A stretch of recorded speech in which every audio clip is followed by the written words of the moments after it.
किसान भाइयों, तो अभी हम देखेंगे कि चने में कौन से रोग या कीड़ा आता है और साथ ही साथ इसका प्रबंधन कैसे करें। सबसे पहले मैं मानता हूं कि चने की बुआई के पहले से ही चने की खेती होती है।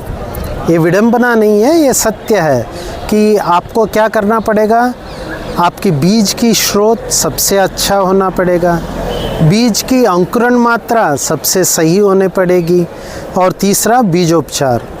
इससे भी पहले आपकी खेत की गहरी जुताई।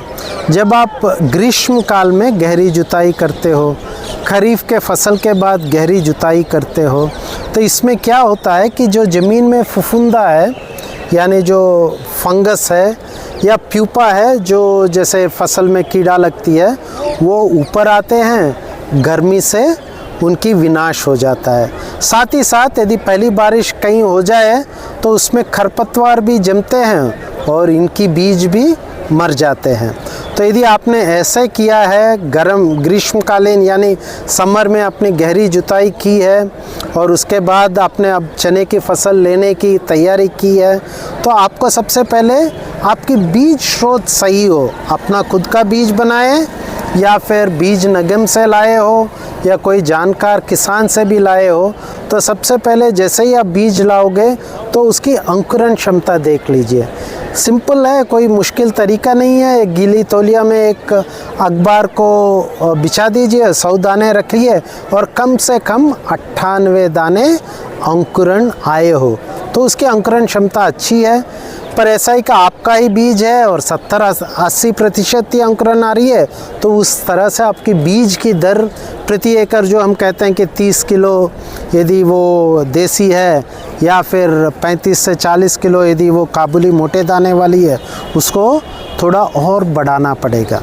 तो आपने एक बीज की अंकुरण क्षमता और स्रोत आपने सुनिश्चित कर लिया, तो सबसे पहला रोग जो हमें बहुत पर जहाँ भी चने का प्रक्षेत्र है वहाँ आती है वुक्टा रोग। अब वुक्टा रोग का सामना कैसे करें, और इसका सबसे पहले जैसे मैंने बोला बीजोपचार कीजिए। बीजोपचार बैविस्टिन से करते हैं, 2 ग्राम प्रति केजी बीज के हिसाब से करते हैं। कोई ऑर्गेनिक किसान है तो ट्राइकोडर्मा विरिडी और पीएसबी कॉम्प्लेक्स आता है, उससे कीजिए। साथ ही साथ सपोज़ कुछ किसान भाई यहाँ राइजोबियम भी करते हैं। यदि आप ऑर्गेनिक किसान हो तो दोनों को मिला के कर सकते हैं, यानी राइजोबियम और ट्राइकोडर्मा विरिडी। पर यदि आप जनरल केमिकल्स भी यूज़ करते हो तो आपको ये ध्यान रखना है कि आप बीजोपचार बैविस्टिन या कार्बेंडिजिम 2 ग्राम प्रति केजी बीज से करिए। बस बुआई के थोड़ी देर पहले उसे हम लोग क्या करते हैं, राइजोबियम स्ट्रेन से बीजोपचार करते हैं। इससे क्या होता है कि आपको ऑलमोस्ट 30-35 दिन तक वुक्टा रोग से सहने की क्षमता आता है।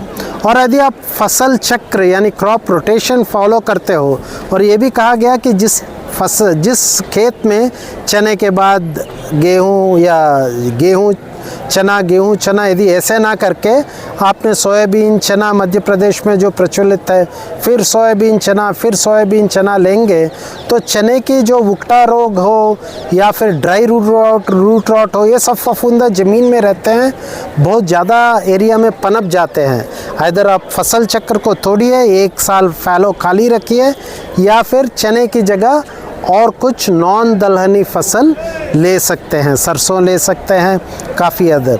पर जब इसके साथ ही एक और बीमारी आती है एस्कोकाइटा ब्लाइट, जिसे हमें अंगमारी बीमारी भी कहते हैं।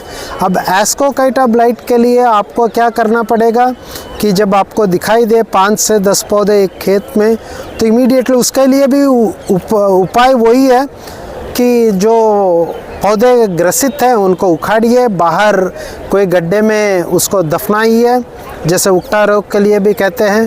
कार्बेंडिजिम या बैविस्टिन का स्प्रे कीजिए 0.2% यानी 2 ग्राम्स पर लीटर वाटर के हिसाब से उसकी स्प्रे कीजिए। अब एक तीसरा है ड्राई रूट रॉट। किसान भाइयों, मेरा आपसे विनम्र ये है कि ड्राई रूट रॉट के लिए अभी भी कोई भी रेजिस्टेंट या टॉलरेंट सोर्स नहीं आया है, इसीलिए फसल चक्र अपना के सीड ट्रीटमेंट करके, क्योंकि इट्स रिलेटेड जब वो प्लांट वीक है तो, और तीसरा ये है कि आप फैलो रख के ही इसको मैनेज कर सकते हैं। मैनेजमेंट एक इम्पॉर्टेंट थिंग है। ऐसे आप फर्टिलाइज़र भी डालते हो तो जनरली आप जब फर्टिलाइज़र डालते हो तो सॉइल टेस्टिंग करके 20-40-20 यानी 20 नाइट्रोजनी, 40 फॉस्फोरस और 20 पोटैश NPK, इस हिसाब से आप डालिएगा सॉइल टेस्टिंग के बाद। इसी तरह मैंने पहले भी बताया था जिंक सल्फेट 20 किलो प्रति हेक्टेयर। साथ ही साथ माइक्रो न्यूट्रिएंट्स का देख लीजिए, क्योंकि बोरॉन के साथ साथ मैग्नीशियम एंड मॉलिब्डेनम, जहां मध्य प्रदेश का किसान सोयाबीन गेहूं इसी तरह सोयाबीन चना लेते हैं, यहाँ पाया गया कि सोयाबीन मॉलिब्डेनम बहुत ज़्यादा निकाल देती है, या ये गन्ना लेते हैं मॉलिब्डेनम बहुत ज़्यादा ले लेती है। तो एक मॉलिब्डेनम और बोरैक्स और इनकी स्प्रे करके भी आप इसकी कमी की भरपूर कर सकते हैं। अब एक मेन है हीलियोथिस, जो सुंडी गिल्ली जो कहते हैं वो आती है। सुंडी गिल्ली के अगेंस्ट कोई भी लाइन जो है रेजिस्टेंट नहीं है, तो आपको पहले 1 एकड़ में 5 फेरोमोन ट्रैप लगाइए, और यदि एक फेरोमोन ट्रैप में 5 नर मौत आ गए तो आपको इमीडिएटली सतर्क हो जाना चाहिए कि मुझे अभी मेजरमेंट लेना है।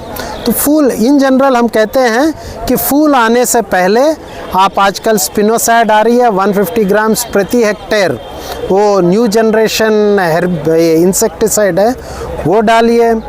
और पल्ली जब 50% हो जाती है उसके बाद एक प्रोफिलैक्टिक स्प्रे डाल सकते हैं। साथ ही साथ कोई भी सिस्टमिक फंजीसाइड, वेदर मोनोक्रोटोफॉस हो, क्लोरोपायरीफॉस हो, ये 2% आप डाल के, इस तरह से आप अपने जो चने फसल में इंसेक्ट्स और डिजीज़ेस आती है इनकी कंट्रोल कीजिए। साथ ही साथ ये देखिए कि पानी कब देना है। चने ऐसे ड्राई लैंड क्रॉप है और 1 या 2 बारिश हो जाती है तो ऐसे पानी की ज़रूरत नहीं है, पर यदि एक पानी आप दे सकते हो तो जब पॉड्स 50% भर जाते हैं, ये है। यदि 2 पानी दे सकते हो पर पानी की ज़रूरत हो तभी, है ना जी, तो फूल आने के पहले और जब फली 50% हो जाती है तब आप ज़रूर दीजिएगा, इससे आपको ज़्यादा मुनाफा मिलेगा। साथ ही साथ 35 या 40 दिन फूल आने के पहले, जैसा भी देख रहे हो, ये अब चने की फसल ने पूरा कवर कर लिया ज़मीन को, इतने तक खरपतवार मुक्त रखना चाहिए। ओके जी, नमस्कार।